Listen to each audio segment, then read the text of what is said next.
Bonjour, c'est Mélanie du blog harmoniefamiliale.fr. Je t'invite à aller le découvrir si, comme moi, tu souhaites accompagner tes enfants dans la bienveillance au quotidien.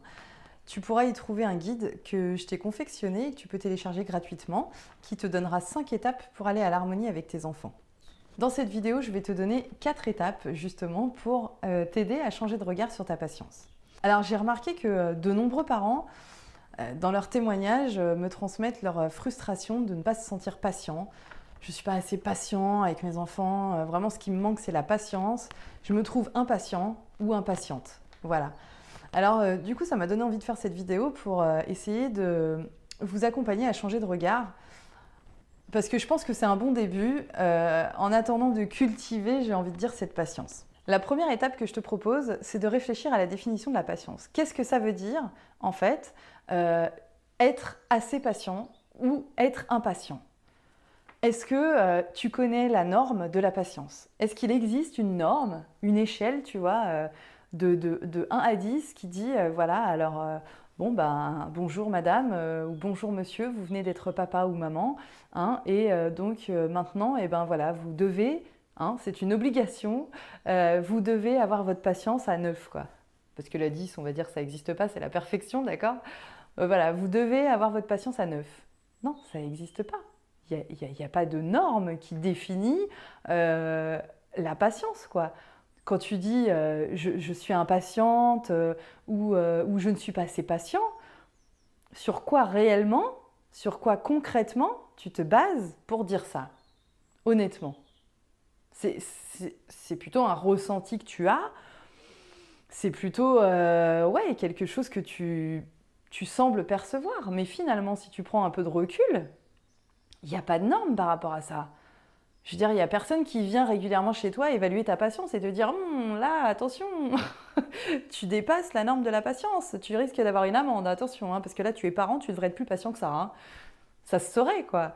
Je veux dire, le jour où on accouche ou le jour où on devient papa, on ne nous donne pas en perfusion en même temps qu'à la péridurale ou que des antidouleurs ou d'autres antidouleurs, une dose de patience, quoi. Personne n'a ça. Donc voilà, à partir de quelles normes finalement? Il n'y en a pas des normes. Tout ça pour te dire que la patience, c'est pas quelque chose de mesurable. Voilà. Donc déjà, garde ça à l'esprit. Ok. Peut-être que tu sais pas encore quoi en faire, c'est pas grave. Garde à l'esprit, c'est vrai après tout, la patience, c'est pas mesurable. Sur quels critères je me base pour dire je suis pas patiente? Ok, c'est ok. La deuxième étape que je te propose, c'est de prendre conscience que quand tu te dis je suis pas patiente, je suis impatient, c'est un jugement que tu portes sur toi, en fait. C'est uniquement ça, parce que personne, peut-être que c'est arrivé à quelques personnes dans ton entourage, mais j'espère pour toi que ça a été fait dans des conditions bienveillantes, parce que sinon, personne n'a à te dire ça finalement, mais la plupart du temps, c'est des jugements qu'on se fait envers nous-mêmes. On se dit à soi-même, oh là là, on se place la barre de la patience là, d'accord? Et on se dit, ah ouais, mais moi j'en suis pas du tout là, quoi. J'en suis là. Donc, bah, je suis pas patient, je suis impatiente. Mais est-ce que si tu baissais ta barre, tu serais patient finalement? Tu serais pas impatient, tu vois ce que je veux dire? Tout est une question de perception. Et prendre conscience que finalement, quand tu te dis je suis impatient ou je suis pas assez patiente, c'est un jugement que tu portes envers toi-même. Déjà, c'est prendre conscience que quelque part, t'es un peu dur peut-être envers toi-même parce que est-ce que tu t'autorises à porter des jugements sur les autres? Est-ce que tu t'autorises à porter des jugements sur tes enfants? Alors, si la réponse est non, pourquoi tu t'autorises à porter des jugements sur toi? Tu vois, j'ai envie de dire, considère-toi déjà de la même façon que tu as envie de considérer tes enfants. Ok? La troisième étape que je te propose, c'est de définir ou de lister sur quelle chose tu es patient. Parce que je suis persuadée que quand tu dis ça, souvent c'est en rapport avec les enfants. Et je suis sûre que dans ta vie, si tu prends un peu de recul, tu vas voir des domaines de ta vie dans lesquels, au contraire, tu vas avoir l'impression d'être très patient, quoi. Eh ben, je t'invite à lister ces domaines-là, à lister les choses, les endroits de ta vie dans lesquels tu trouves que tu fais preuve de beaucoup de patience. Ok? Cette liste, elle va te permettre quoi? Elle va te permettre de te rendre compte qu'en fait, tu n'es pas défini par ce jugement que tu te portes à toi-même. Tu ne peux pas dire que tu es impatiente ou que tu es impatient s'il y a des domaines dans ta vie où tu fais preuve de patience. On est d'accord? C'est faux. On ne peut pas dire, par exemple, tu peux affirmer j'aime pas le bleu si tu détestes cette couleur-là.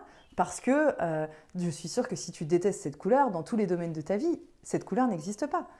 C'est-à-dire, tu vas pas mettre de bleu chez toi, tu vas pas mettre de bleu dans tes vêtements, tu vas pas mettre du maquillage bleu, ou voilà, tu vois, t'aimes pas le bleu, ça c'est ok. Mais la patience, je suis sûre que quand tu en parles envers tes enfants et quand tu te dis à toi-même, quand tu te juges être impatient, c'est pas une réalité. Parce que il y a des domaines de ta vie où tu fais preuve de patience, où tu es capable de faire preuve de patience. Donc ça signifie que tu as cette capacité en toi. Et donc, tu ne peux pas te définir par ce jugement. Ce qui m'amène à la 4e étape qui va être de prendre conscience de toutes ces facettes que tu as en toi. Et de ne pas rester bloqué sur une seule facette. D'accord? Donc, par exemple, tu as la possibilité de transformer ta perception. C'est-à-dire que, ok, tu vas me dire, ouais, c'est bien beau ce que tu dis Mélanie, mais il n'empêche que dans mon quotidien, moi, je me rends bien compte que quand mes enfants font telle chose ou telle chose, je m'énerve tout de suite, quoi. Donc, c'est bien que je ne suis pas patient. Eh bien, ce que je t'invite à faire, je ne dis pas que c'est un trait qui n'existe pas, hein, l'impatience, ça existe. Ce que je veux te faire prendre conscience, c'est déjà que le jugement, ce n'est pas quelque chose de positif pour toi, ce n'est pas ça qui va t'aider à changer. Et ensuite, c'est que tu as forcément cette capacité-là en toi, donc tu es capable de la développer à d'autres situations. Et donc, changer ta perception des choses en te disant « Ok, donc là, je constate qu'effectivement, quand mes enfants font ça, des choses précises, tu notes des choses précises pour prendre conscience et pour pouvoir changer. Quand mes enfants font ça précisément, je ne sais pas, ça peut être quand ils se bagarrent, par exemple. Moi, c'est un truc, personnellement, j'ai vachement de mal. Hein. J'ai 2 garçons, quand ils se bagarrent, c'est quelque chose que je ne comprends pas, quoi. Enfin, bon, et ben... je travaille énormément d'ailleurs là-dessus, hein, parce que j'ai compris que pour eux c'était un jeu, mais voilà, c'est quelque chose qui m'a beaucoup fait réagir et sur lequel justement j'ai eu du mal à faire preuve de patience. Donc je vais prendre mon exemple. Admettons, du coup tu changes ta perception des choses et tu dis voilà, quand je vois que mes enfants se bagarrent, c'est vrai que c'est quelque chose qui me fait réagir. Et là, tu essayes de creuser. Qu'est-ce qui se passe en moi? Qu'est-ce qui me fait réagir? Je ressens quoi? Je ressens de la colère, je ressens de l'énervement. Pour quelle raison? Est-ce que finalement, moi, je suis touchée par ça? Et qu'est-ce qui fait que vraiment, tu vois, je me sens en colère quand je vois mes garçons se bagarrer alors qu'ils se font pas mal à ce moment-là, ils jouent. Et donc finalement, d'avoir un petit peu ce raisonnement et de changer la perception des choses, déjà, tu sors du jugement envers toi-même. Donc de l'autoflagellation, hein. Et tu peux prendre du recul et te dire, bah, c'est vrai qu'après tout, ça ne me concerne pas en fait, c'est leur jeu. Donc, qu'est-ce que je peux faire? Bah, peut-être que tout simplement, quand ils se bagarrent, si c'est un truc qui vraiment m'insupporte, eh ben je m'en vais. Tiens, là, je les vois se bagarrer, je sais quelle réaction ça provoque en moi quand je les vois faire ça, même si tu comprends pas tout, t'es pas... Voilà, enfin, l'objectif, c'est pas de t'analyser en long en large, mais... Même si tu ne comprends pas toute la raison du pourquoi, du comment, c'est pas grave. Tu sais que cette réaction-là, précisément, te fait réagir. Et tu sais aussi que c'est pas une situation qui nécessite ton intervention. Donc, dans ces cas-là, bah ok, là, je sais que ça va m'agacer, je sais que c'est un truc que je supporte pas, je sais que ça va me demander énormément de patience et que je vais avoir du mal, et ben je m'en vais. Voilà, je vais les laisser faire leur truc, moi je m'en vais. Comme ça, je vois pas. Et comme ça, eh ben, je rentre pas dans ce même processus que j'ai pris l'habitude d'avoir. Et ça me permet de changer justement de processus, de fonctionnement et de réaction.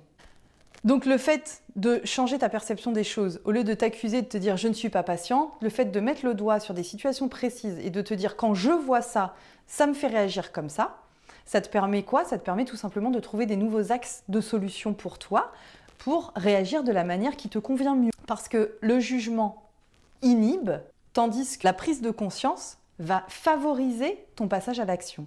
D'où l'intérêt de changer ta perception des choses. Tu te juges, tu n'arriveras à rien à faire à part t'auto-flageller et te dévaloriser. Si tu changes ta perception des choses, tu vas prendre conscience de ce qui se passe et là, tu vas pouvoir trouver des solutions et passer à l'action et mettre des choses en place qui vont améliorer ton quotidien. J'espère que cette vidéo t'a plu, qu'elle t'aura apporté des choses. Si c'est le cas, je t'invite à cliquer sur j'aime en dessous de la vidéo. à la partager si tu penses qu'elle peut être utile autour de toi. N'hésite pas à me laisser tes commentaires en dessous. Et puis, tu peux t'abonner également à la chaîne pour avoir les autres vidéos. Rappelle-toi que tu peux t'améliorer chaque jour. On se retrouve dans une prochaine vidéo. Je te dis à bientôt. Ciao, ciao!